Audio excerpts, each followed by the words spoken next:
right. All right. So, Lynn Castaldo, this mic is all yours.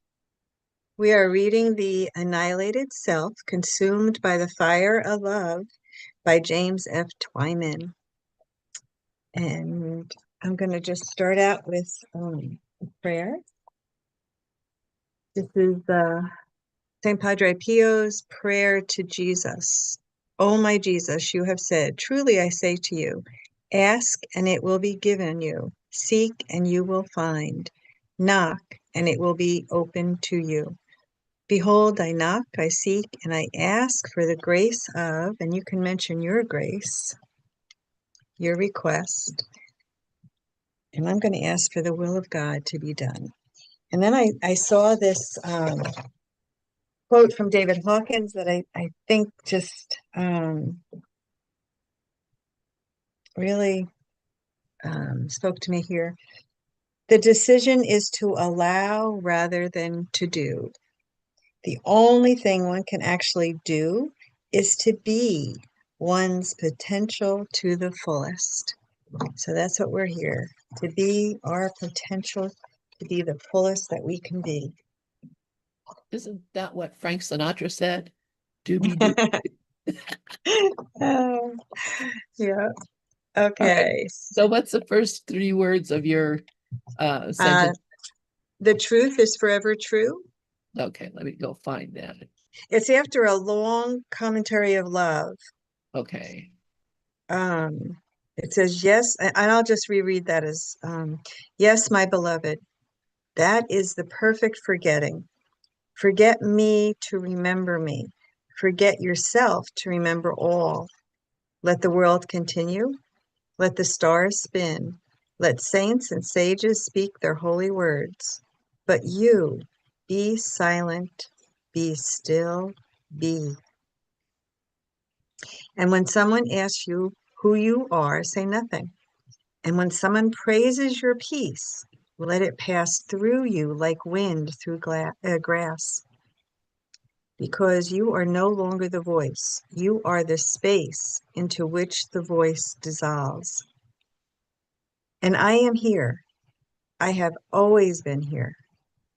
I am not what you thought. I am not what you sought. I am what is, before, within, and beyond. And now, so are you. Any luck, Lynn? I'm still looking, but that's okay. You can keep reading. I'll You find think, it. okay. I just love that part. Just be you, be silent, be still, just be. This is what we're told over and over and over. I can see peace instead of this. All right, so soul responds, the truth is forever true. Those are the words filling my mind right now. I've tried to make the illusion true, going so far as to create an entire world where the illusion seemed real. You say to let the world continue and the stars spin. Just be still. Is this what we might call the disappearance of the world? I almost said the disappearance of the universe with Gary, but Renard. No, but it's, is this what we might call the disappearance of the world? To just be. Let everything be as it is. And love said, yes, beloved, but not a disappearance as you might imagine. The world does not vanish like a trick of the eye. It continues as it always has. Trees still sway, rivers still run, people still speak. But the soul who has stilled itself and the world no longer binds.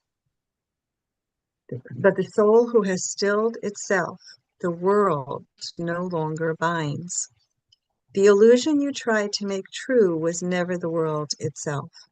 It was your interpretation of it.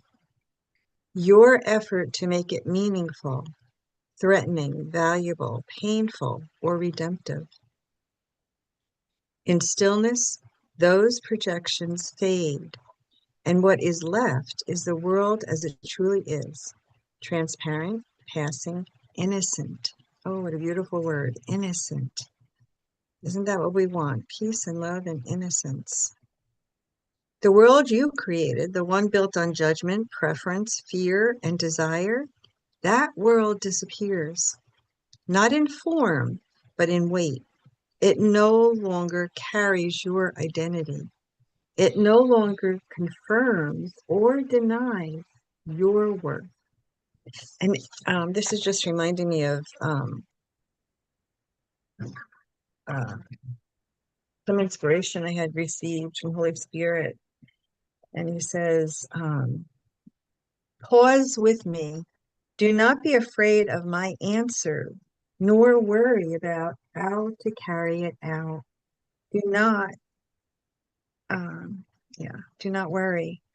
Just unfold all resistance and follow me one step at a time.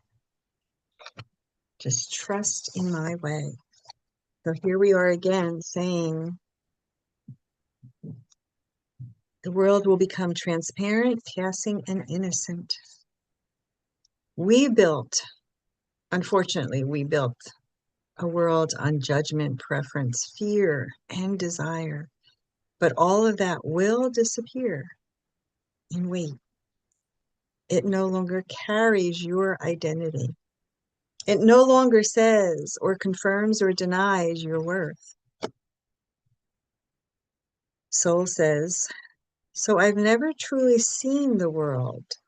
I've only ever seen my thoughts about it. And that ties in so well with lesson 33, right? I can It see. really does. It's just, we just read Yeah. this lesson. It's perfect. Yeah, I was just thinking as I caught the last half of it. Beautiful. I love when there's all these synchronicities. And love says precisely. And in the absence of those thoughts, the world is revealed, not as a distraction from God, but as the shimmering dance of God's own body. A shimmering dance of the light of God. We've only seen the thoughts about our world, the thoughts that we created. And love continues. You thought the world was an exile. It was only your story about the world that exiled you. Now you are returning, not to a place, but to a vision. Now the veil thins, not because something has changed outside, but because you stopped painting illusions over the real. Wow. So we're beginning to have the vision, and the veil is thinning, and we're all bringing it together. We've stopped painting illusions over the real. And again, if anybody wants to comment, like Lynn did, thank you. Just unmute yourself and share. Soul says, so this is stillness, this letting go of the world. It's not about retreating from life. It's about seeing life rightly. Oh boy, I'm really getting the tie-in with today's lesson. Just going to see. There's another way of looking at this. And in tomorrow's lesson, I can see peace instead of this. I think I said that lesson for years, faithfully. I can see peace instead of this. And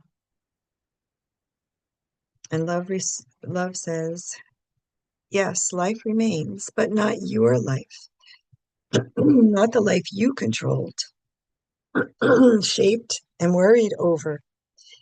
Life lives now.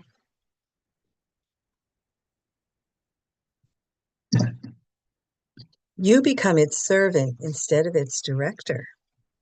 And this week were the Beatitudes, you know. The world is not renounced, it is released. You no longer use it to find yourself, defend yourself, or prove yourself. And in doing so, you are finally free to behold it without fear. You no longer have to defend or think you have to find yourself or prove anything. You're just free to behold. Soul replies, and all of this, the suffering, the seeking, the reaching, was a long detour?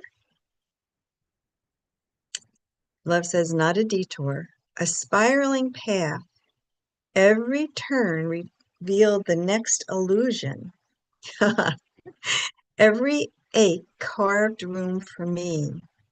Every moment of loss was a doorway to clarity. Every moment, every moment that we thought was sad or wrong or whatever was really opening, an opening if we allowed it to find out the truth, to find clarity. You had to believe in the illusion long enough to see it held no truth. That is how love reclaims the world, not by destroying it, but by rendering it unnecessary.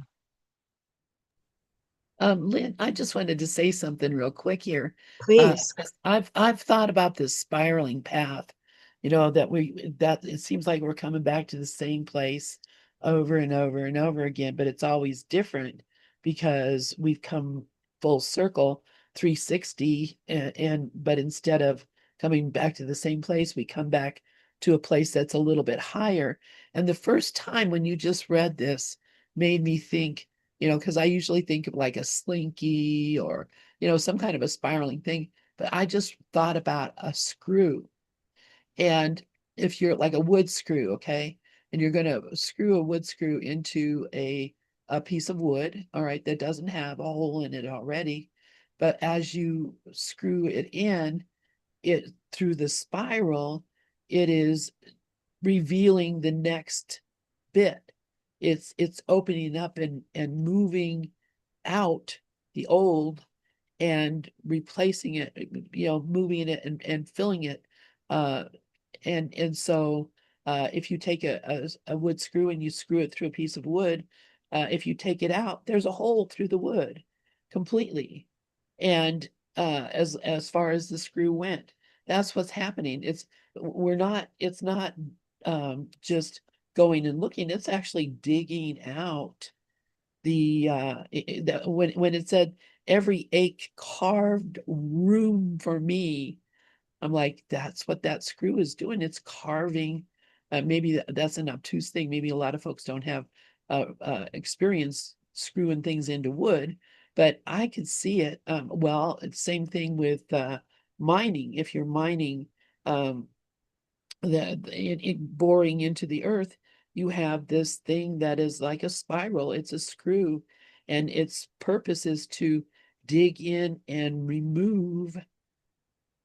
carve out a space so that you have a clear entrance. So every moment of loss was a doorway to clarity. I just saw that when you read that, so I felt compelled to say that. Yeah, that's a beautiful image. I didn't think about that. I was thinking of a staircase, we keep spiraling higher and higher to try to reach the truth. But I like that idea that um, we can fill that space if we allow the clarity. And what's coming to me too is how this is the age of the heart, that we are being transformed. That's how love reclaims the world, by rendering it unnecessary. We're not destroying it. We're just saying we need that love. And then look at the next comment. Soul says, then even my pain served love. Even my pain served love. And love says, especially your pain. It softened you. It unraveled your pride. It made you long for what cannot be lost. You wept over broken things until you saw that nothing real can be broken. Now your tears are holy because they come not from sorrow, but from surrender. Um, Nothing real can be broken, and your tears are holy because they're surrendering. And the priest gave a really good sermon yesterday on the Mount, but I can't even, in other words, yeah, that we need to humble ourselves. It's not that we need to feel pain or whatever, but that we need to be able to surrender it all and be helpful. Oh well, I don't know. So anyway, soul goes on. Then let the world disappear. Let the veil dissolve. I won't chase I won't chase illusions anymore. And love says, you never needed to. You only thought you were the one who had to walk back. But the moment you stopped running, the real found you. Truth. I like the truth found you. Now the world is light. The self is mist. The truth is all that remains. And it has always been there, untouched. You have not become enlightened. You have become transparent. The light shines through. There is no one left to cast a shadow. You become transparent, and the light shines through. Soul says, I'll rest here then, not in the silence of retreat, but in the stillness that allows the dance to go on. Just feel that for a moment. Just rest in that stillness. The stillness of all the craziness that's going around in this crazy world. And just become transparent so the light can shine through each and every one of us and out. And love says, and I will dance with you, not beside, not before, not behind, but as you. The world disappears not because it ends, but because it no longer pretends to be what it never was. And the truth shines forever because it was never born and never bound. Let it be enough. Let this be enough. The dance will go on, weightless, nameless, and free.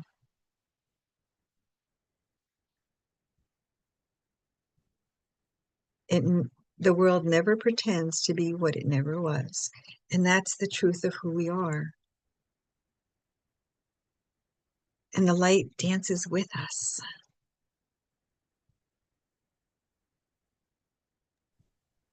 Yeah, it's another thing too, as I was thinking about it, just reading this, that the world, the world turns without us. The world goes without us. Everything moves without, if I don't pay attention to a tree or a rock or the sky, it's not going to disappear and go away. It just goes on without me. My contribution to the world is very, very, very minimal, especially if you listen to Mickey Singer and he talks about, he goes back into the beginning of time and talks about, how huge all this thing that's moving and moving is. And, we're just some little bit block, in the middle of it all. And, we think that we're the ones that are making it do it. It's just doing it without us.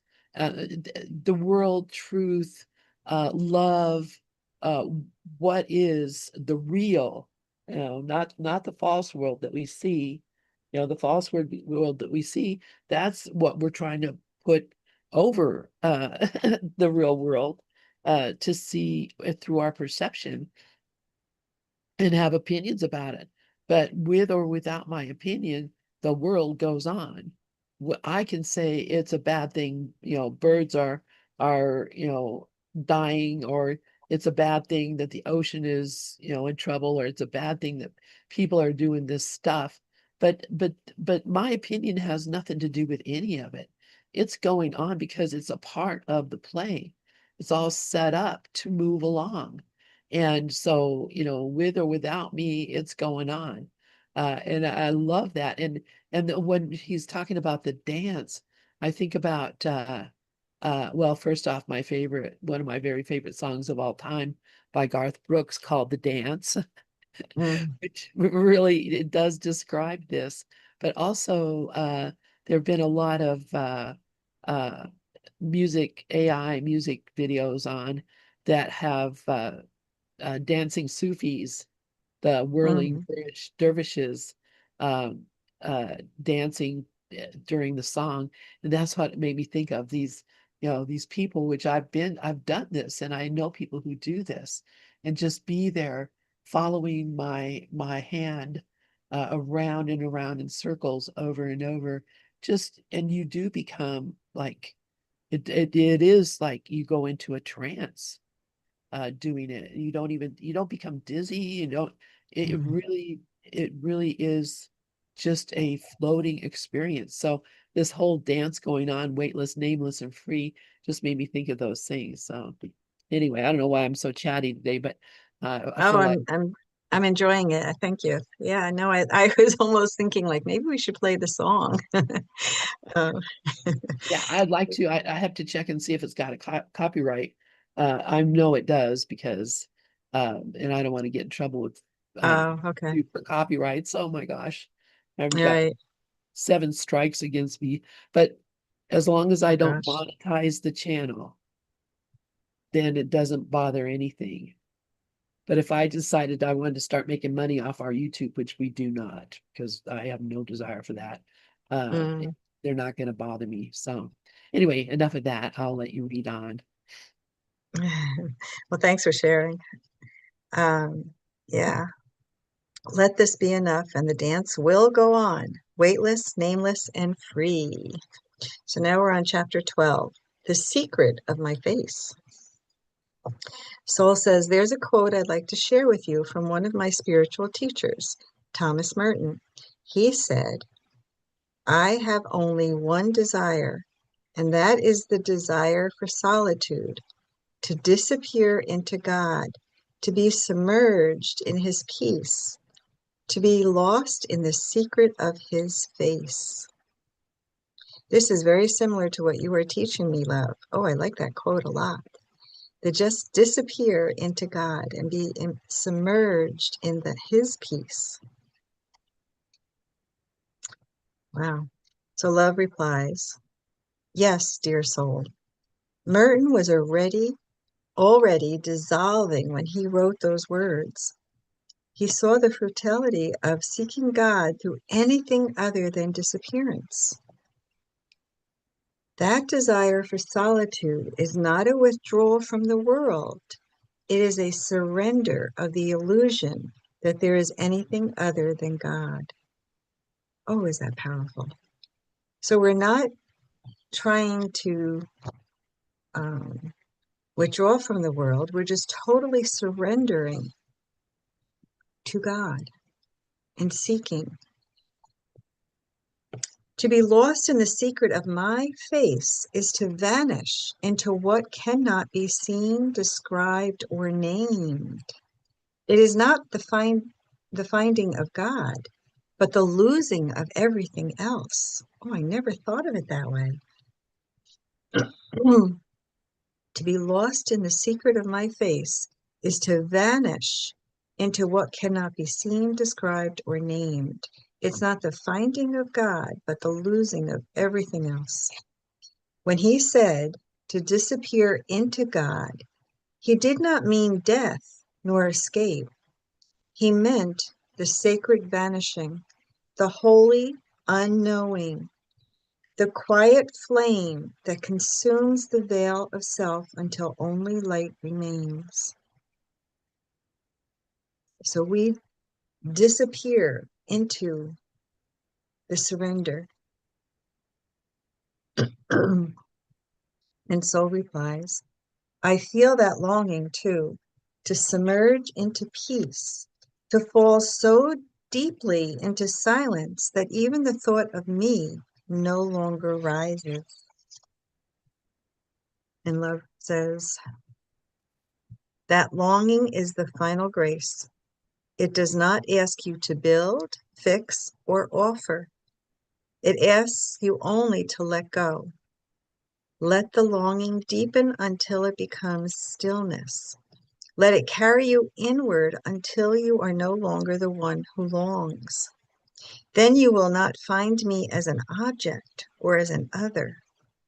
You will awaken as me. So again, there's nothing to do. We just have to just be still and find God. Soul says, I've always tried to reach you, to attain you through words, through prayer, through devotion. Now you're asking me to let go of reaching. Isn't that what we always try to do? We're always trying to reach through. We're always feeling like that we haven't done enough, that there's more to do instead of just being. Love replies, because reaching implies distance, and there is no distance, only the idea of it. Reaching, yeah, we think we have to reach for something. We think it's out of our reach. I wanted to say something too about this. I heard this a couple of weeks ago, and it really hit home. It just absolutely, it makes total sense. If God is in everything and God is everywhere, why not start looking in the place that's closest to us, which is where we are? Why do we look for God out there somewhere? If God's in everything and God is in my mind, as our lesson just told us recently, then why not look here instead of looking everywhere else? So that reaching and looking, trying to achieve, there's no place to go. He's right here. He's everywhere, including where I am. Anyway, thanks for letting me share. Oh, I'm glad you shared that. Yes. Yeah. Look at our heart. You know, what keeps coming to me is the Abraham covenant from the Bible, where God said, I'm going to put the law, my law, in their heart. I don't know if I spoke about this last week, but it's just been so powerful for me. Yeah, look right here, right at who I am in my heart. You don't have to reach because I'm here already. There's no distance. The one who reaches will never touch me because that one lives in separation. The one who stops reaching becomes what they sought. Merton was not desiring solitude from people or things. He was desiring solitude from the self, the little self. He saw that in the quiet, God is not something found, but something revealed as what already is. Wow. So when we're still in those quiet moments, that's the solitude. That's where God is.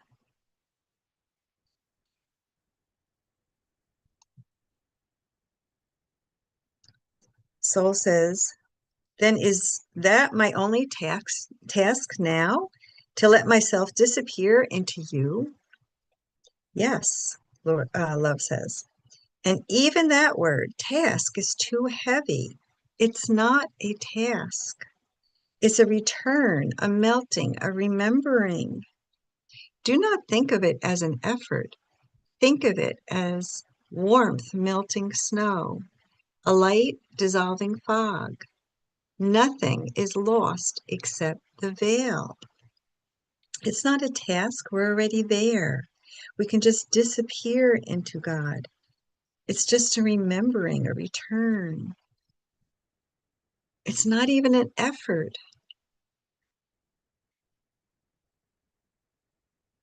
All we have to do is open our eyes to see and open our ears to hear. How many times did Jesus say that? Soul says, and when I am finally gone, when even this longing has burned away, what remains? And love says, only love, not as feeling, not as an idea, but as reality. The I that said, I want to disappear, is gone. What remains is the face that cannot be seen because it is everywhere. It is the peace that Merton tasted, the secret he pointed to. You are walking that same path now. Love this. Soul says, then let it happen. Let me fall into the secret. Let me vanish into you. And love says, you already are. There's no more doing, no more seeking. Now let the echo fade. Be still, beloved. You are already submerged. And the secret of my face has always been your own. Just be still, beloveds. We are there. And the secret of my face has always been your own. Oh, I can see why James thought this was his best book ever. All right, we're on chapter 13. You are being unmade.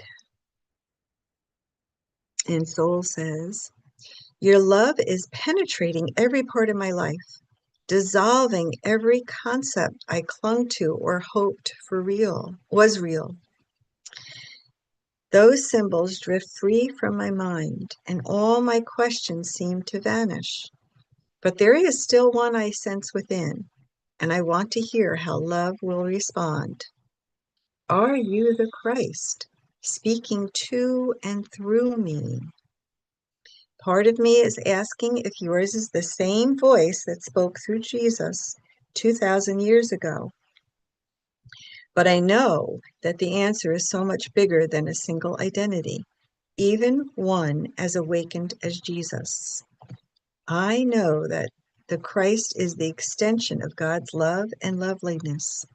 And I also know that the words you use to describe love breaks apart all the concrete symbols I've used to deny reality, washing them clean in a light so bright I can hardly look upon it. Can you speak to me about this? Oh, okay. And love replies, ah, soul, you are no longer asking from ignorance. You are asking from remembrance. And so I will speak to you now, not in riddles, but in clarity. Yes, I am the Christ, but not as a man, not as a story, not as a single thread in time. I am the Christ as reality, as source flowing outward into visibility, taking the shape of love wherever love is permitted to be. Think about this, right? Not as a man, not as a story, but as Christ as the reality, the source flowing outward into visibility in the shape of love, wherever love is permitted to be. Love goes on. What you felt through Jesus was me, utterly unhindered. The veil of personhood had fallen from him, and what remained was pure transparency. Christ was not his name, it was his nature. And that nature is yours, as surely as the sky is the nature of space. Christ was his nature, total transparency. So Soul replies, Then the Christ is not a person I must follow, but a presence I must remember. And love says, not even remember, dear one, simply yield to. For remembrance still implies two, the one who remembers and the one thing and the thing remembered. But yielding dissolves the two. There is only Christ, and you have never been apart. The soul, when annihilated of all self-attachment, does not become like Christ. It becomes nothing but Christ. The soul, when annihilated of all self-attachment, when we totally surrender, it becomes nothing but Christ, the extension of love, the radiation of reality, the utter absence of anything false. Jesus followed this completely, and so he shone. You are beginning to allow this. And so the radiance is rising in you as well. Wow. Any comments that like to be shared? I can remember always thinking like Jesus was the figure, but the Christ was the Almighty. The Christ is who we truly are. For some reason, I always separated it, and I can see why now.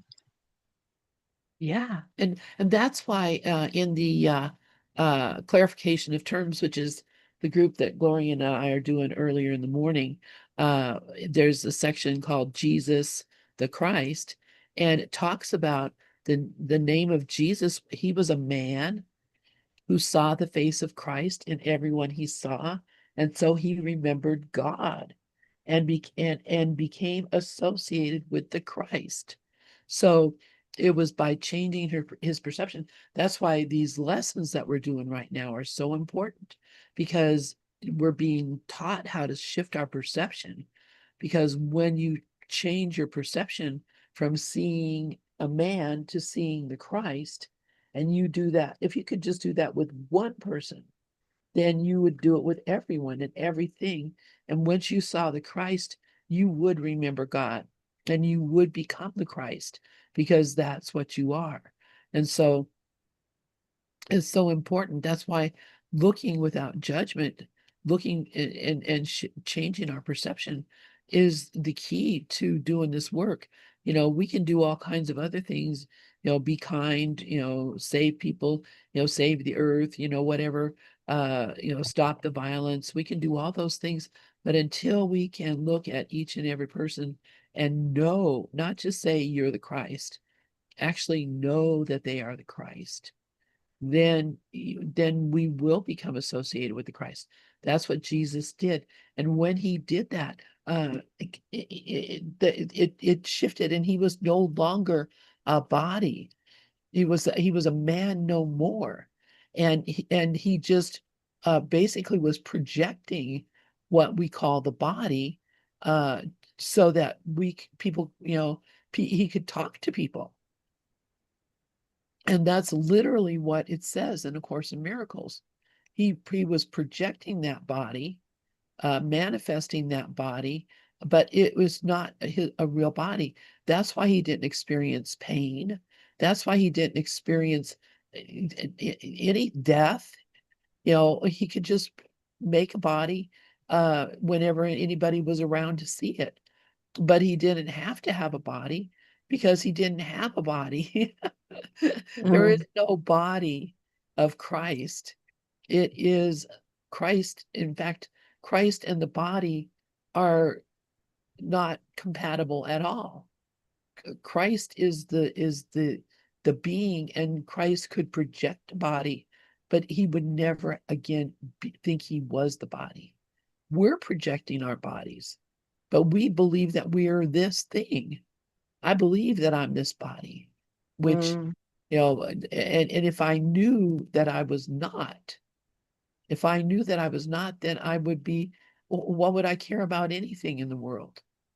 But the way to do it, the only way to do it, as far as I could tell, is by finding the Christ in our brothers. finding the Christ in everyone we see. And then we become the Christ, remember God, become the Christ, and no longer are constricted by the world at all.